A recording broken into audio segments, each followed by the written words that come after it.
ஓம் சாந்தி 28/6/2024 சாக்கார முரளியின் சாரம். இனிமையான குழந்தைகளை அந்தர்முக்கியாகுங்கள், அதாவது அமைதியாக இருங்கள். வாயினால் எதுவும் பேசாதிருங்கள். ஒவ்வொரு காரியத்தையும் அமைதியாக செய்யுங்கள். ஒருபோதும் அசாந்தியை பரப்பாதீர்கள். கேள்வி: குழந்தைகளாகி உங்களை ஏழையாக ஆக்குகின்ற அனைவரை காட்டிலும் பெரிய விரோதி யார்? குழந்தைகளாகி உங்களை ஏழையாக ஆக்கக்கூடிய அனைத்தை விடவும் பெரிய விரோதி யார்? பதில்: கோபம். எங்கே கோபம் உள்ளதோ அங்கே பானையின் தண்ணீரும் கூட வற்றி போகும் என்று சொல்லப்படுகின்றது. பாரதத்தின் பானை வைர வைடூரியங்களால் நிரம்ப பெற்றதாக இருந்தது. இந்த பூதத்தின் காரணத்தினால்தான் காலியாகிவிட்டிருக்கிறது. இந்த பூதங்கள் தான் உங்களை ஏழையாக ஆக்கிவிட்டிருக்கின்றன. கோபமடையும் மனிதர்கள் தாங்களும் சூடாகி மற்றவர்களையும் சூடாக்குகின்றனர். அதனால் இப்போது இந்த பூதங்களை அந்தர்முக்கியாகி வெளியேற்றுங்கள். மன்மனாபவ, என்னை நினைவு செய்யுங்கள். இது முதல் முக்கியமான விஷயமாகும். நீங்கள் வீட்டில் கோபப்படவும் கூடாது. கோபம் குடத்தில் உள்ள தண்ணீரை கூட வற்றி போகச் செய்யும். கோபவசமான மனிதர்கள் அசாந்தியை பரப்புகின்றனர். அதனால் இல்லறத்தில் இருந்து கொண்டே அமைதியாக இருக்க வேண்டும். படக்கூடியவர்கள் மீது கோபப்படுவதால் சண்டை வந்துவிடும். பாபா சொல்லி புரிய வைக்கிறார், இது கடுமையான பூதமாகும். இதை யுக்தியுடன் விரட்ட வேண்டும். வாயிலிருந்து எந்த ஒரு கடுமையான சொல்லும் வெளிவரக்கூடாது. இது மிகவும் இழப்பை உருவாக்குவதாகும். விநாசமும் கூட கோபத்தினால்தான் ஏற்படுகிறது இல்லையா? வீடுதோறும் எங்கெல்லாம் கோபம் இருக்கிறதோ அங்கே அசாந்தி அதிகமாக இருக்கிறது. கோபப்பட்டால் நீங்கள் பாபாவின் பெயரை கெடுக்கிறீர்கள். ஆகவே இந்த பூதம், கோபம் எனக்கூடிய பூதத்தை விரட்ட வேண்டும். ஒரு தடவை விரட்டிவிட்டால் பிறகு அரை கல்பத்திற்கு இந்த பூதம் இருக்கவே செய்யாது. பக்தி என்பது தேக அபிமானம். அரை கல்பமாக தேக அபிமானம் இருந்துள்ளது. வெளிமுக நோக்கில் இருப்பதால் தன்னை ஆத்மா என உணர முடிவதில்லை. பாபா தன்னை ஆத்மா என உணர்ந்து தந்தையை நினைவு செய்யுங்கள் என்பதற்கு மிகுந்த முக்கியத்துவத்தை தருகிறார். தேவதைகளிடம் எந்த ஒரு பூதமும் இருப்பதில்லை. தேக அபிமானத்தின் பூதமோ காம, கோப, லோப, மோக எதுவுமே இருப்பதில்லை தேவதைகளிடத்தில். பேராசையின் பூதமும் கூட குறைவானதல்ல.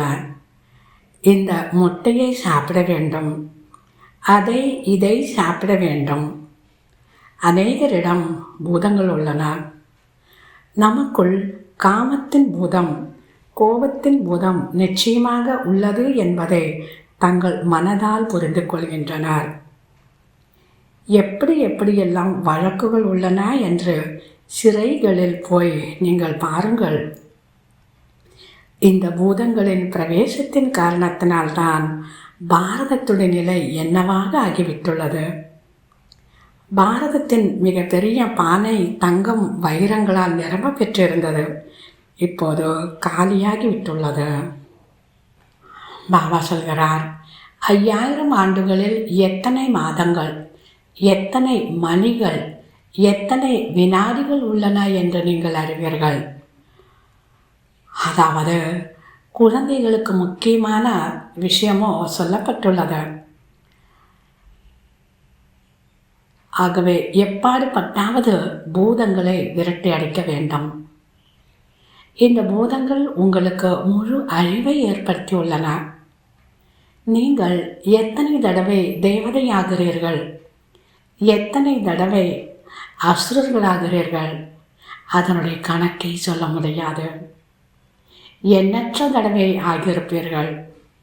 நல்லது குழந்தைகளே, சாந்தியில் இருப்பீர்கள் என்றால் ஒருபோதும் கோபம் வராது. பாபா என்னென்ன போதனைகளை தருகிறாரோ அதை நடைமுறைப்படுத்த வேண்டும். நல்லது. தாரணைக்கான முக்கிய சாரம்: முதலாவது, தன்னைத்தான் கேட்டுக்கொள்ள வேண்டும்.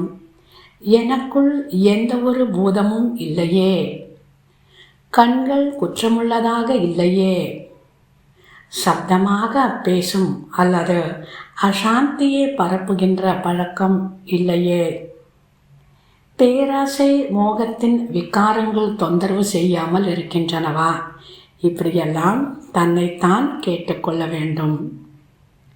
இரண்டாவது, எந்த ஒரு தேகதாரியிடமும் மனம் ஈடுபடாது இருக்க வேண்டும்.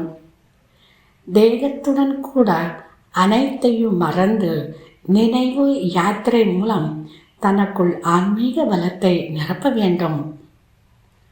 ஒரு முறை பூதங்களை விரட்டிவிட்டு அரை கல்பத்திற்கு விடுதலை பெற வேண்டும்.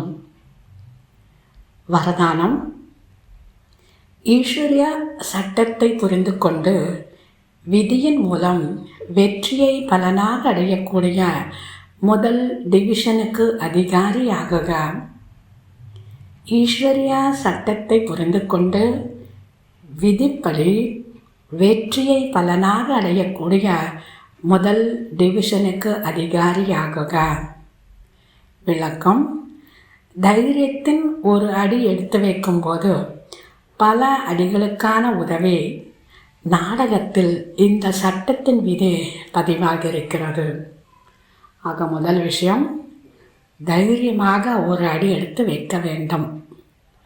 ஒருவேளை இந்த விதியானது சட்டத்தில் இல்லாமல் இருந்தால் அனைவரும் உலகில் ராஜாவாக ஆகியிருப்பார். வரிசை கிரமம் ஆவதற்கான சட்டம் இந்த விதியின் காரணத்தினால்தான் உருவாகும்.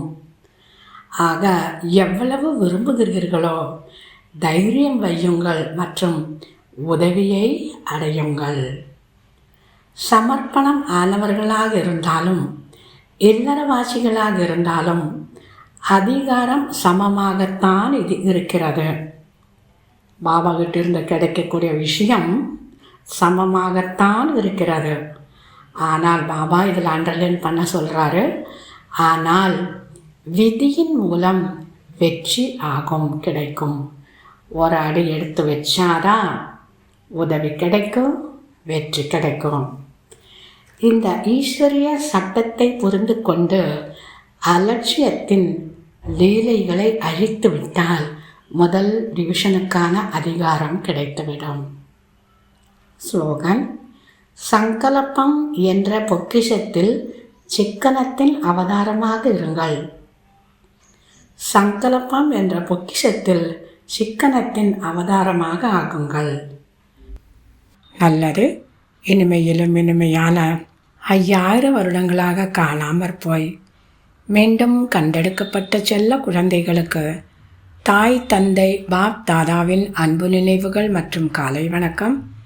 ஆன்மீக குழந்தைகளுக்கு ஆன்மீக தந்தையின் நமஸ்காரம். ஆன்மீக தந்தைக்கு ஆன்மீக குழந்தைகளின் நமஸ்காரம். ஓம் சாந்தி.